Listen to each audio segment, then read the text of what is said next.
قرآن کریم کی سورہ رعد میں اللہ تعالیٰ واضح طور پر فرماتے ہیں کہ ہم نے ہر قوم کے اندر نبی اور ڈر سنانے والا بھیجا۔ پھر حدیث مبارکہ سے ہمیں پتہ چلتا ہے کہ پوری دنیا کی ہر ایک قوم اور ہر ایک جگہ انسانیت جہاں آباد تھی 1,24,000 پیغمبر بھیجے گئے، لیکن نام سے ذکر صرف اور صرف 25 پیغمبروں کا ہے، کیونکہ اگر ان سب کے نام، زندگی اور قوموں کے حالات بیان ہوتے تو یہ قرآن کریم ہدایت و عبرت کی کتاب کے بجائے تاریخ کی کتاب زیادہ معلوم ہوتی، اس لیے ان کا ذکر کرنا ضروری نہیں تھا۔ مگر آج ہندو مذہب کے ماننے والے لوگوں کا یہ دعویٰ ہے کہ ان کا ہندو مذہب مسلمانوں کی تاریخ سے بھی ہزاروں سال پرانا ہے، اور نہ ہی ہندوستان کی سرزمین پر کوئی نبی بھیجا گیا۔ ان کے پاس بھی قرآن مجید ہی کی طرح بھگوان کی طرف سے بھیجی ہوئی کتابیں ویداس کی صورت میں موجود ہیں، جس میں کسی بھی پیغمبر کا کوئی ذکر موجود نہیں، جبکہ سورۃ الانبیاء آیت 107 کے اندر اللہ فرماتے ہیں کہ ہم نے آپ کو تمام جہانوں کے لیے یعنی قیامت تک کے انسانوں کے لیے ہدایت بنا کر بھیجا، جس کا مطلب ہے کہ اس میں ہندوستان کی سرزمین بھی شامل ہے۔ تو پھر ہندو مذہب کے ماننے والے اس کا انکار کیوں کرتے ہیں؟ اگر اس سرزمین پر کوئی نبی واقعی ہی نہیں بھیجا گیا تو پھر رسول کریم صلی اللہ علیہ وآلہ وسلم کا ذکر ان کتابوں میں کیسے موجود ہے؟ نوح علیہ السلام اور ان کی کشتی کا ذکر کیسے بیان ہوا ہے؟ حضرت عیسیٰ علیہ السلام کی واپسی کا ذکر کیسے بیان ہوا ہے؟ ایک اللہ کی عبادت کا کیوں کہا گیا ہے؟ اگر یہ واقعی اس قوم کے اندر ہدایت کے لیے آنے والے کسی نبی کی تعلیمات ہیں جنہیں وقت کے ساتھ بگاڑ دیا گیا، تو وہ کون سے پیغمبر ہیں؟ یعنی سوال یہ ہے کہ یہ ہندو کس نبی کی امت ہے؟ آئیے ان سوالات کا جواب تاریخ سے جاننے کی کوشش کرتے ہیں اور ایسے حقائق جانتے ہیں جو تمام ہندو پنڈت، اسکالر اور تاریخ دان آج تک دنیا سے چھپاتے ہیں۔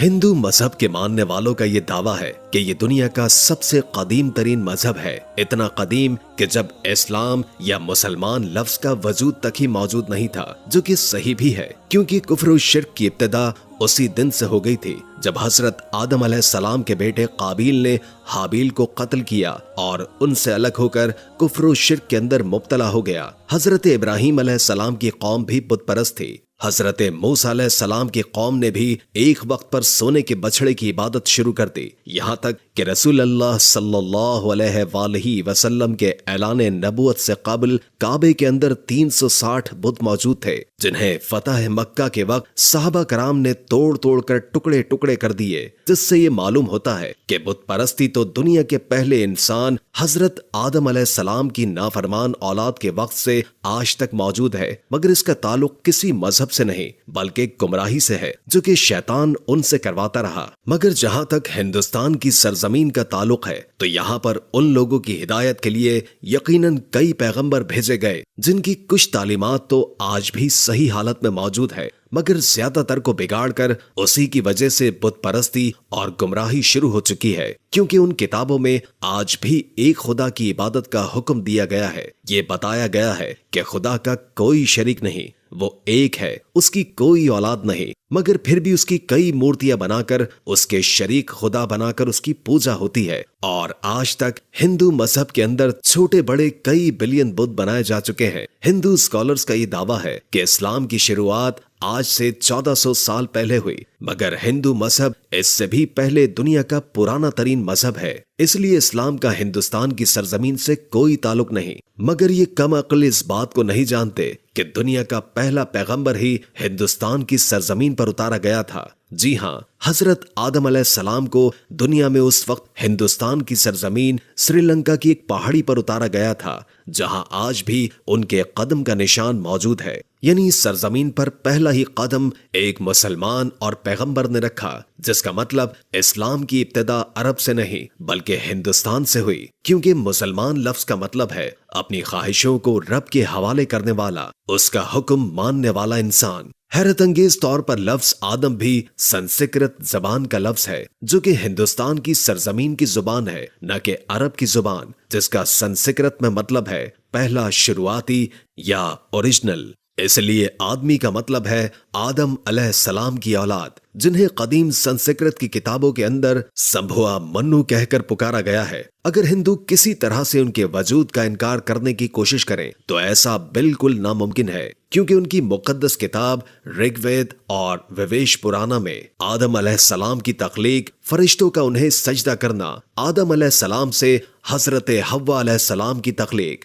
شیطان کا ان دونوں کو بہکا کر جنت سے نکلوانا اور پھر زمین پر اتارنے کا ذکر واضح طور پر موجود ہے۔ ویویش پرانا چیپٹر 42:7 کے اندر یہ تمام واقعات بیان ہے، بالکل ایسے ہی جیسے قرآن پاک کی سورہ بقرہ اور انجیل مقدس میں بھی۔ متیس پرانا میں لکھا ہے کہ خدا نے آدم علیہ السلام کے جسم کو 2 حصوں میں تقسیم کیا، ایک کو سمبھوا منو یعنی آدم اور دوسرے کو فیمیل یعنی شتروپاکا بنایا، جنہیں مسلمان حضرت بی بی حوا علیہ السلام کے نام سے جانتے ہیں۔ اس کا مطلب اگر ان تینوں دنیا کی سب سے بڑی نایاب کتابوں کے اندر ایک جیسی چیزیں موجود ہیں تو ان کا سورس بھی ایک ہی ہونا چاہیے، یعنی ایک خدا۔ سری لنکا کی سرزمین سے ہندوستان کی سرزمین کو جوڑنے کے لیے قدیم ترین قدرتی پل آج بھی ہزاروں سالوں سے پانی کے درمیان موجود ہے، جس کا بنانا کوئی اتفاق نہیں ہے۔ سو اس کے بعد سب سے اہم سوال یہ ہے کہ اس ہندو سرزمین پر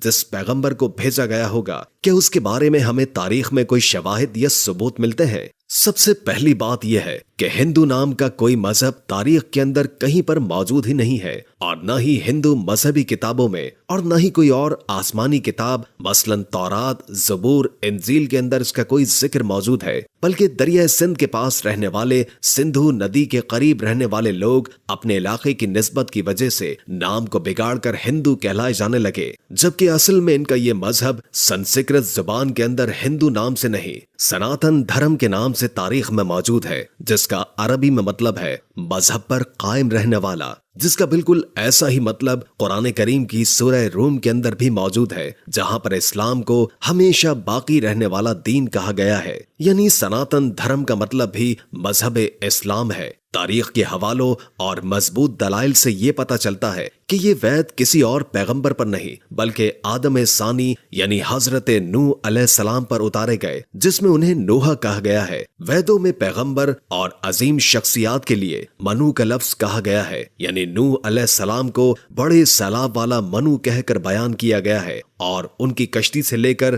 سیلاب تک کا تمام تر واقعہ تفصیل سے موجود ہے، جیسے کہ قرآن کی سورہ ہود میں اور بک آف جینیسس چیپٹر 7 کے اندر بھی یہ بیان ہے۔ ویدوں میں لکھا ہے کہ جب بڑے سیلاب کے بعد دنیا پھر سے آباد ہوگی تو میں ان ویدوں کو نافذ کروں گا، اور بھاویش پرانا چیپٹر 42:7 کے اندر نوح علیہ السلام کے طوفان کے بارے میں بیان کیا گیا ہے، اور یہ بھی کہ اس منو کو خدا نے کشتی بنا کر اس کے اندر جانداروں کو سوار کرنے کا حکم دیا، جس کے بعد ایک عظیم طوفان آیا جس نے ہندوستان کی سرزمین پر زندگی کو ختم کر دیا۔ لفظ نوح سنسکرت زبان کے اندر بھی موجود ہے، جس کا مطلب ہے کشتی والا، وہی مطلب جو کہ عربی زبان کے اندر ہے۔ اس دوران یہ ویداس فیوچر کے بارے میں بیان کر رہی ہے کہ کیسے ایک بڑا طوفان آنے والا ہے اور کیسے ایک بار پھر انسانیت کی شروعات ہوگی۔ فرانس کے ایک رائٹر اے ڈباوس کو 40 سال تک پڑھا اور بتایا ہے کہ طوفان نوح کے بعد ہندوستان کی سرزمین ایک صحرا کی طرح تھی جسے آباد کیا گیا، اور خود ویداس بھی بار بار نوح علیہ السلام کو مخاطب کر کے